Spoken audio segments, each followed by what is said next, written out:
شعور تو ایک عام سا لفظ ہے اور اس کا استعمال ہوتا رہتا ہے۔ باشعور شہری کہا جاتا ہے یا کبھی کہا جاتا ہے بھئی اب تو اس کو شعور آ گیا ہے۔ شعور کے معنی آگہی کے ہے، جاننے کے ہیں۔ شعور کے معنی اپنے آپ کو جاننا، اپنے ارد گرد جو کچھ ماحول میں ہے اس کو جاننا۔ یہ سب جاننا اس لیے ضروری ہے تاکہ اس سے فائدہ اٹھایا جا سکے۔ ہم اگر دیکھیں مخلوقات کو تو ان کو شعور دیا گیا ہے ایک، لیکن ان کی اگر ہم گریڈنگ کریں تو ہم دو درجہ بندی کر سکتے ہیں۔ ایک تو وہ مخلوق ہیں جو مجبور شعور ہیں، یعنی ان کو جو شعور دے دیا گیا، ان کو جو کمانڈ دے دی گئی، ان کو جو کہہ دیا گیا، جیسے پروگرام کر دیا گیا، اب وہ اس پر عمل کرتے رہیں گے وقت معلوم تک، جب تک کہ پروردگار چاہے۔ جیسے چاند، ستارے، سورج، زمین، یہ ساری چیزیں ہیں، یہ سب ایک مجبور شعور ہیں، یعنی جو کچھ انہیں کہہ دیا گیا اس میں وہ چلتے ہی رہیں گے۔ سورج مشرق سے نکلے گا، مغرب میں غروب ہوگا، زمین چکر لگائے گی سورج کے گرد، چاند کا چکر لگانا، اور اس طرح ساری چیزیں آپ دیکھتے ہیں۔ نباتات، حیوانات، ساری چیزوں کو دیکھتے ہیں کہ وہ اپنے شعور سے مجبور ہیں اور اس کے مطابق ہی کام کرتے رہتے ہیں۔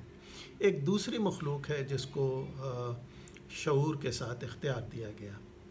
اب اختیار جب دیا گیا تو اس کو یہ اختیار ہے کہ وہ مانے یا نہ مانے، اللہ کو مانے یا نہ مانے، اچھا کام کرے یا برا کام کرے، اس کو اختیار دے دیا گیا۔ اب وہ جو مجبور شعور ہیں، جن کے پاس اختیار نہیں ہے، ان کے لیے جزا سزا نہیں ہے، لیکن انسان جس کے پاس شعور اختیار کے ساتھ ہے، اس کے لیے جزا سزا ہے۔ اب انسان کو اختیار حاصل ہے کہ وہ دین کی راہ پہ چلے، چاہے تو دین کی راہ پہ نہ چلے۔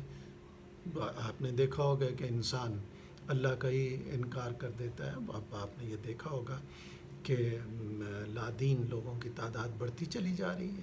اس کی بنیادی وجہ یہ ہے کہ وہ اپنا جو اختیار ہے شعور میں جو دیا گیا ان کو، اس کا غلط استعمال کر رہے ہیں۔ یہ اب مرضی ہے، کیونکہ اب وہ شعوری طور پہ سارا کام کر رہے ہیں، اختیاری طور پہ کام کر رہے ہیں، لہٰذا ان کے لیے جزا سزا لازم سی چیز ہے، ایک لازم ہو گئی۔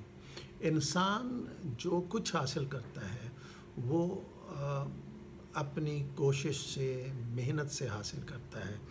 وجود کمال عین اختیارات میں کمال ہے، یعنی جب آپ اپنے اختیارات کو استعمال کرتے ہو، اس میں کوشش کرتے ہو، ہمت کرتے ہو، سوچ بچار کرتے ہو، اور پھر اپنے ہدف کی طرف بڑھتے ہو، تو کمال حاصل ہوتا ہے۔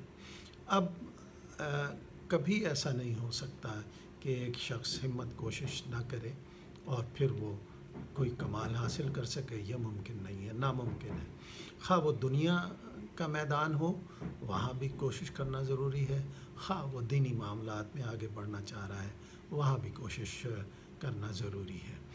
بغیر کوشش کے نہ دین میں انسان کوئی کمال حاصل کر سکتا ہے، نہ دنیا میں کوئی کمال حاصل کر سکتا ہے۔ یہ سوچ لیجیے۔